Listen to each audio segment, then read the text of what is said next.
நான் சின்ன பையன்தான் இருந்தாலும் ஒரு சிலர் பொண்ணுங்களையும் பசங்களையும் பார்த்தா அசிங்கமா திட்டணும்னு தோணுது.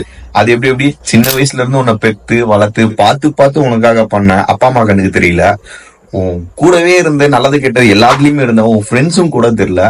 கடனா ஒருத்தங்க வந்தாங்க, நீ அழகா இருக்க அம்மானே தேனே அப்படின்னு விட்ட போட்டாங்க. உடனே இவங்க எல்லாத்தையும் மறந்து நீதான் உலகம்னு சொல்லிட்டு அவங்களுக்கு அடிமையாயிட்ட. இப்ப என்னாச்சு, உன்னை வேணான்னு சொல்லிட்டு யூஸ் பண்ணிட்டு விட்டுட்டு போயிட்டாங்க. இப்ப யார் மேல தப்புன்னு பார்த்தா அவங்க உன்னை விட்டுட்டு போய் ஏமாத்துறது ஒரு தப்புனா, இவ்வளவு பேரை கேட்காம நீ ஒருத்தவங்க நம்பி ஏமாந்தல, அதுவும் ஒரு பெரிய தப்பு தான். விஷயத்த மட்டும் யோசிச்சு பாரு. நீ அவங்களுக்கு ரொம்ப உண்மையா இருந்திருக்க.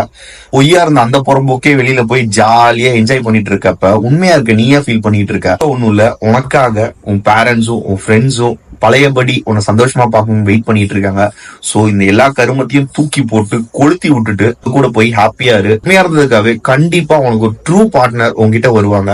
அவங்க கூட ஹாப்பியா லைஃப் ரன் பண்ணு.